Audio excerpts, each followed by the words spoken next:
Hello, everyone. I'm Graham Ledger, and welcome to the Daily Ledger, our cover story, the two-step forward, one-step back presidential nomination process. Both the Democrat and Republican frontrunners had okay election nights in their respective primaries and caucuses. However, so did their opponents. More on the Democrats in just a few minutes. But among the Republicans, Donald Trump with a big win in Arizona, while Ted Cruz took all of Utah. In the Grand Canyon state, Trump 47%, Cruz 25%, John Kasich 10%.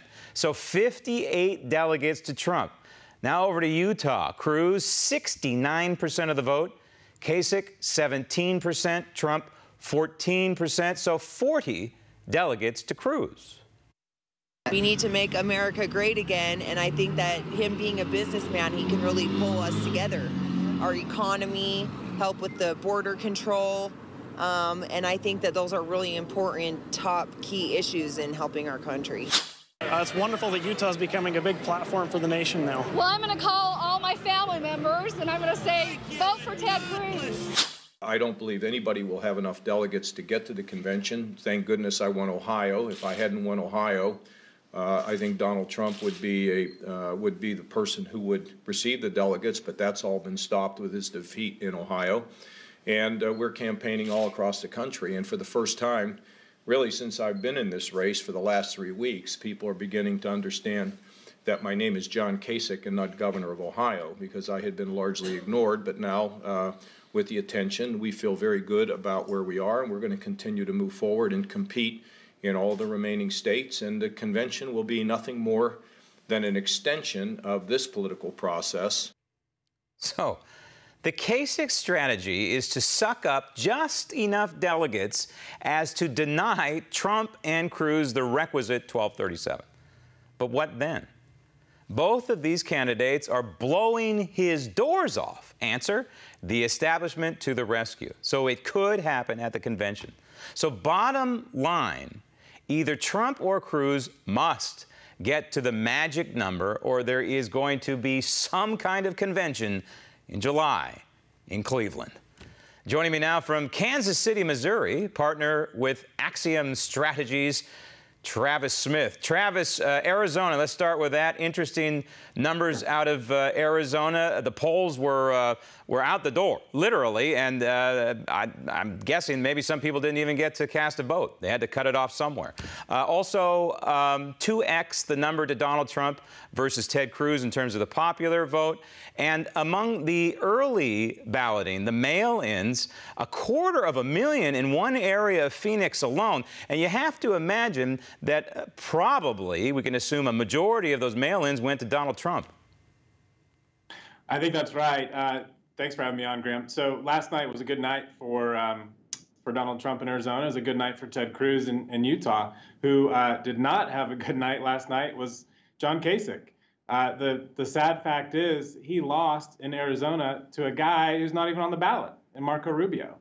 I do not see the pathway forward for Kasich at this point.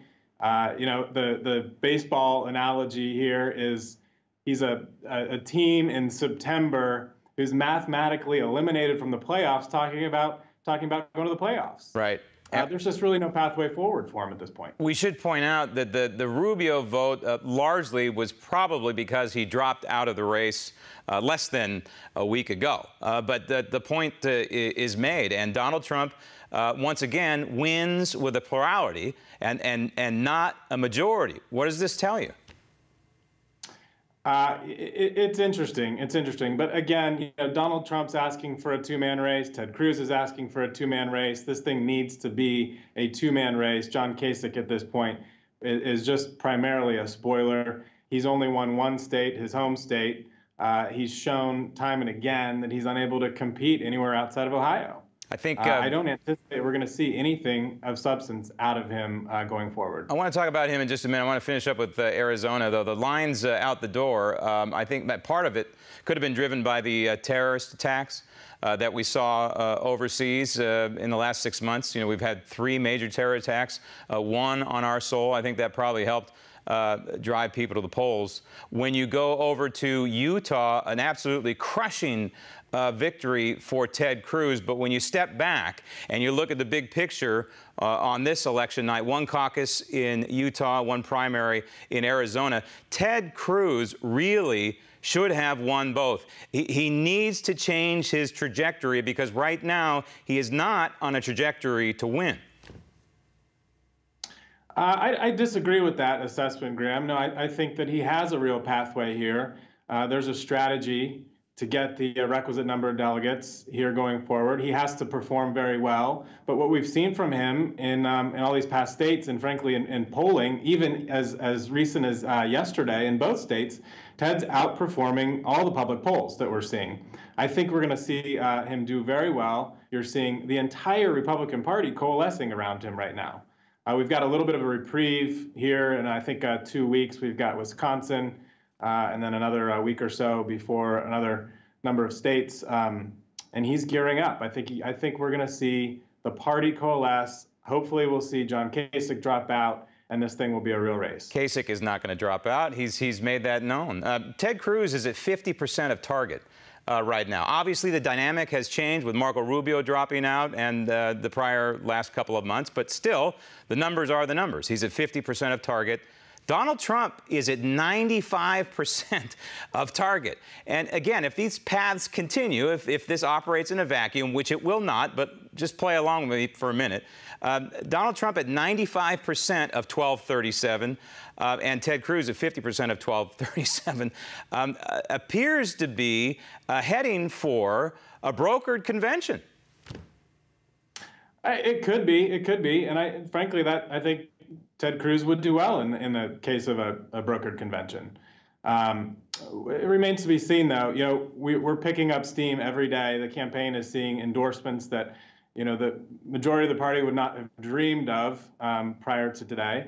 I think there are a lot of key signals here that as we move forward, Ted Cruz will overperform expectations. So how significant is the Jeb Bush endorsement in your mind in terms of the big picture of the establishment Republican class?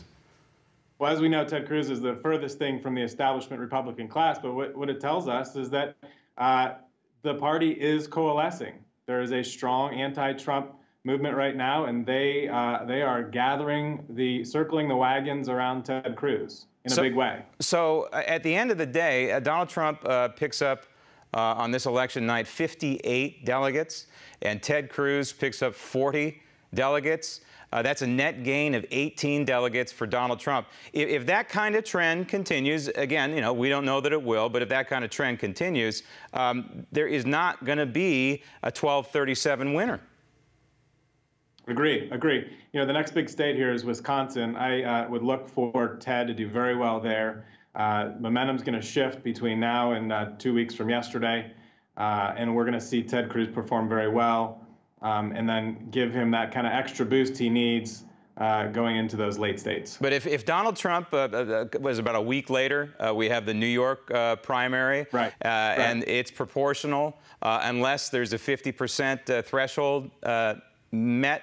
And at this point, last polling I see, Donald Trump is dominating in New York. If you're Ted Cruz, obviously your strategy is to try and knock him down a little bit from that 50% plus one perch. On the other hand, if you're Donald Trump, you take that 50% and you win all the delegates in New York, you're going to be well on your way to preventing both John Kasich and Ted Cruz from any shot at the nomination.